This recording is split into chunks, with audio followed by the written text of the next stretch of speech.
आज रैली का रेला है, सीधे चलते हैं राहुल गांधी की रैली में जहांगीरपुरी दिल्ली में।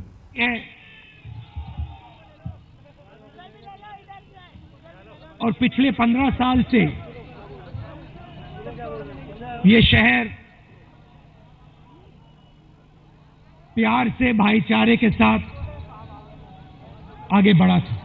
जब हमारी सरकार थी, यहां सब लोगों के लिए जगह थी, हर धर्म के लिए, गरीबों के लिए, सबके लिए यहां जगह थी। शहर जब आगे बढ़ता है, जब उसमें भाईचारा होता है, प्यार होता है। आप दूर दूर से आते हो, दिल्ली में सपना देखकर आते हो। दिल्ली में जो लोग रहते हैं, जिंदगी बनाना चाहते हैं और पूरे शहर की प्रगति चाहते हैं। देखिए, प्रगति एक दिन में नहीं आती। जो दिल्ली में हुआ है, जो ये शहर बना है, इसमें साल लगे। आपका पसीना गया है, आपका खून गया है, आपका काम गया है, इसलिए दिल्ली बनी। इसमें कांग्रेस पार्टी का भी हाथ है। पिछले 15 सालों में हमने फ्लाईओवर बनाए, सड़कें बनाई, 55 लाख लोगों को मालिकाना हक दिया। जो हमारे ठेले वाले भाई हैं, उनको हमने अधिकार दिया।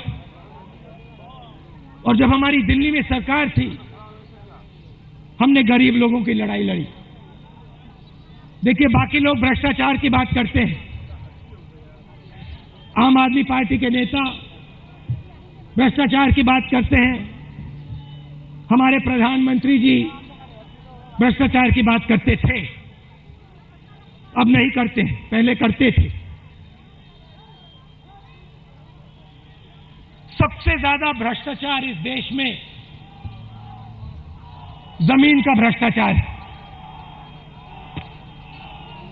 ठहर जाओ। सबसे ज्यादा भ्रष्टाचार जमीन में होता है। हम जमीनी अधिकरण बिल लाए, भट्टा परसोल में हम लड़ाई लड़े, न्यामगिरी में लड़ाई लड़े। हजारों करोड़ रुपए किसान के जेब से छीन लिया जाता है। पहले चीफ मिनिस्टर,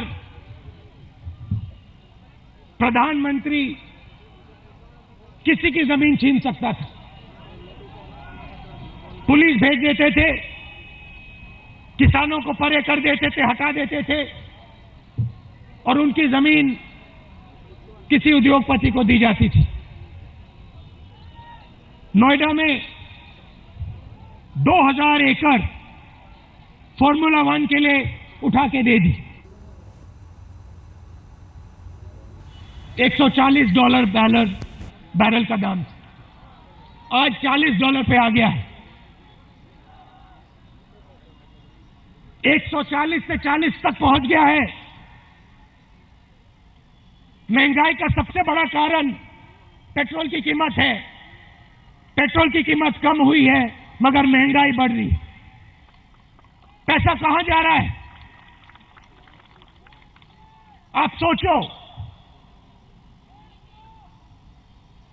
100 रुपए कम हो गया पेट्रोल का दाम, मगर उसका फायदा आपको नहीं मिल रहा है, आम जनता को नहीं मिल रहा है। किसी न किसी को तो फायदा मिल रहा होगा। आप अपने आप से पूछो, किसको फायदा मिल रहा है? मैं आपको बताता हूं। मोदी जी के 4-5 बिजनेसमैन दोस्त हैं, उनको आपका फायदा मिल रहा है। जो आपका नुकसान होता है जब आप सब्जी खरीदते हो, आपका नुकसान, उनका फायदा। और 4-5 लोग हैं, ज्यादा नहीं है, मोदी जी ने कहा कि मैं आप सबको रोजगार दूंगा। मेक इन इंडिया, करोड़ों रुपए मार्केटिंग में लगा दिए कि भैया make in India, make in India, make in India. आप मुझे बताओ, मेक इन इंडिया कुछ बना? कुछ बना? 10 लाख रुपए का सूट पहनते हैं, अखबार के लोग कहते हैं वो भी मेक इन इंडिया नहीं है, वो भी मेक इन यूके है। और आपसे कहते हैं कि भैया मेक इन इंडिया रोजगार। किसी एक युवा को रोजगार मिला? नहीं मिला। और फिर आपको कहते हैं देखिए दिल्ली गंदी है, दिल्ली को साफ करना है, दिल्ली गंदी है, और आप सबको झाड़ू पकड़ा दिया, कह लो भैया झाड़ू लगाओ। रोजगार नहीं दिया, दाम नहीं कम किया, और झाड़ू पकड़ा दिया। और पूरा हिंदुस्तान प्राइम मिनिस्टर ऑफिस से चलता है, और वो सोचते हैं कि भैया एक व्यक्ति, मैं अकेला इस देश को बदल सकता हूं। ये नहीं हो सकता है। और आपको अब लगता है, पूरे हिंदुस्तान को लगता है कि भाई बड़े बड़े वायदे किए थे, कुछ मिला नहीं, झूठे वायदे थे। और मैं आपको ये कह रहा हूं कि ना आपको अरविंद केजरीवाल जी से और ना आपको नरेंद्र मोदी से कोई फायदा मिलने वाला है। वायदे करना बहुत आसान होता है, काम करना अलग बात होती है। कल बीजेपी के लोगों ने बयान दिया कि जो हमारे नॉर्थ ईस्ट के लोग हैं वो फॉरेनर्स हैं, उन्हें बाहर देश का कह दिया। चुनाव से पहले आप देख लीजिए, उत्तर प्रदेश देखिए, महाराष्ट्र देखिए, हरियाणा देखिए, दिल्ली देखिए, चुनाव से पहले दंगा जरूर होगा। हिंदू और मुसलमान को जरूर लड़ाएंगे। एक तरफ विकास की बात करेंगे, दूसरी तरफ लड़ाई करवाएंगे। लड़ाई क्यों कराते हैं?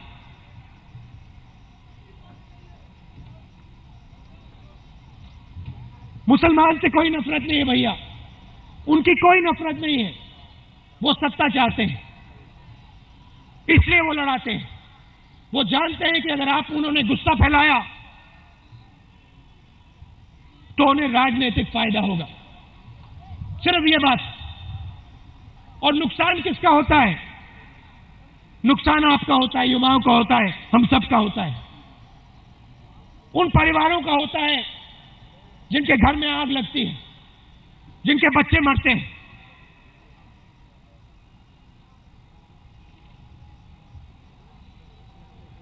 इनके बीजेपी के प्रेसिडेंट कहते हैं कि हम कांग्रेस पार्टी की विचारधारा को मिटाना चाहते हैं। कांग्रेस पार्टी का मतलब भाईचारा है, कांग्रेस पार्टी का मतलब प्यार है, एक दूसरे के बीच में दोस्ती है। यह है कांग्रेस पार्टी। हिंदू मुसलमान सिख ईसाई के बीच में दोस्ती कांग्रेस पार्टी। और ये आपसे सीधा कह रहे हैं कि हम कांग्रेस पार्टी की विचारधारा को तोड़ना चाहते हैं, खत्म करना चाहते हैं। ये आपको कह रहे हैं कि हम हिंदुस्तान में फूट लाना चाहते हैं, हम आपको लड़वाना चाहते हैं। ये आपको सीधा कह रहे हैं। दूसरी तरफ आम आदमी पार्टी, आपने उनको 50 दिन दिए, ठेकेदारी प्रथा की बात की थी, 50 दिन में कुछ नहीं किया। ऑटो रिक्शा वाले लोग थे, उन्होंने आम आदमी पार्टी का समर्थन किया था। अब आपको एक ऑटो रिक्शा पे आम आदमी पार्टी नहीं दिखाई दे रही है। क्यों नहीं दिखाई दे रही है? क्योंकि जब ऑटो रिक्शा के लोग उनके पास गए थे तब केजरीवाल ने उनके साथ वायदा तोड़ा। अब आप मुझे बताओ, जब कांग्रेस पार्टी की सरकार थी, आम आदमी पार्टी के लोग धरना पे बैठे, अन्ना जी आए, भ्रष्टाचार पे धरना पे बैठे थे। बलात्कार हुआ था, कांग्रेस पार्टी की सरकार थी, धरना पे बैठी थी। अब आप मुझे बताओ, बलात्कार दिल्ली में अभी भी हो रहा है। कुछ दिन पहले बलात्कार हुआ, 30% रेप बढ़ा है। आम आदमी पार्टी के लोग धरना पे क्यों नहीं बैठे? क्योंकि बीजेपी बैठी हुई है, इसलिए क्योंकि वह बीजेपी के, जैसे आपने कहा, एजेंट। क्या भ्रष्टाचार अभी नहीं हो रहा है? क्या मोदी जी के दोस्तों को फायदा नहीं हो रहा है? तो फिर आम आदमी पार्टी धरना पे क्यों नहीं बैठी? शांत क्यों बैठी? पिछले 7 महीने में क्यों नहीं कहा कुछ? मुझे आप बताओ। उन्होंने कहा था भैया महिलाओं की हम रक्षा करेंगे। बलात्कार हो रहा है, कहां रक्षा हो रही है? कहा था महिला कमांडो फोर्स हम तैयार करेंगे। कहां तैयार हुई महिला कमांडो फोर्स? उन्होंने कहा था भैया भ्रष्टाचार के हम खिलाफ हैं, क्रिमिनल्स को राजनीति में नहीं आना चाहिए। और आप उनके एमएलए आज देख लीजिए, एमएलए की लिस्ट देख लीजिए, उस लिस्ट में 20 लोग का क्रिमिनल रिकॉर्ड। तो आप मुझे समझाइए, वायदों से आपको क्या मिला? मोदी जी ने किए, केजरीवाल जी ने किए। पिछले साल में आपको क्या मिला? दिल्ली को क्या मिला? बिजली का दाम कम हुआ, महंगाई कम हुई, भ्रष्टाचार कम हुआ, पानी का दाम कम हुआ। तो क्या मिला आपको? बीजेपी के लोग कहते हमें लाओ, अरे उनकी सरकार है, अभी दिल्ली को बीजेपी चला रही है। उससे पहले आम आदमी की सरकार थी, हमने समर्थन दिया, भाग गए उसके। आप कांग्रेस पार्टी को समर्थन कीजिए, गरीबों की पार्टी है, कमजोर लोगों की पार्टी है। दिल में हमारे गरीबों के लिए जगह है। और मैं अगर राजनीति में खड़ा हूं तो सिर्फ एक कारण है, मैं गरीबों के लिए यहां खड़ा हुआ हूं। अभी देखिए मैंने कुछ दिन पहले, कुछ दिन पहले मैंने मोदी जी के बारे में मीटिंग में कहा, अगले दिन जयंती नटराजन जी को खड़ा कर दिया। और मैं यहां से कहना चाहता हूं कि गरीबों की लड़ाई, आदिवासियों की लड़ाई मैं लड़ा हूं। और मैंने जयंती नटराजन से कहा है कि एनवायरमेंट की देखभाल करनी है, आदिवासियों की देखभाल करनी है, गरीबों की देखभाल करनी है। और मैं यहां से कह रहा हूं, और मैं इससे डरता नहीं हूं। और जब तक मुझ में दम होगा, जब तक मुझ में सांस होगी, मैं इन झोपड़ी वालों के लिए लड़ूंगा, गरीब लोगों के लिए लड़ूंगा, कमजोर लोगों के लिए लड़ूंगा। कुछ फर्क नहीं पड़ता मुझे। मैं यहां 4-5 उद्योगपतियों की राजनीति करने नहीं आया हूं। मैं यहां कमजोर लोगों की राजनीति करने आया हूं, गरीब लोगों की राजनीति करने आया हूं, और मैं खड़ा रहूंगा उनके लिए। धन्यवाद।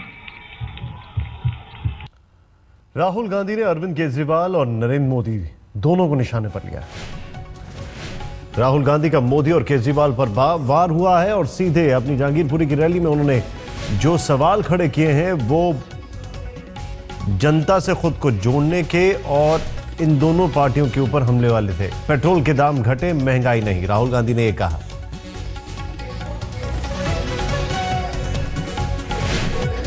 आपने ऑटो वालों को धोखा दिया, यह भी कहा राहुल गांधी ने। राहुल गांधी ने कहा कि नरेंद्र मोदी चंद बिजनेसमैन, इंडस्ट्रियलिस्ट के लिए काम करते हैं। राहुल ने कहा कि Narendra Modi made in India की बात करते हैं, मेक इन इंडिया, उसके लिए करोड़ों पैसे खर्चा कर दिया लेकिन कुछ नहीं किया। और कहा कि नरेंद्र मोदी ने जो सूट पहना था इतना महंगा, वो भी मेक इन इंडिया नहीं था, मेक इन यूके था।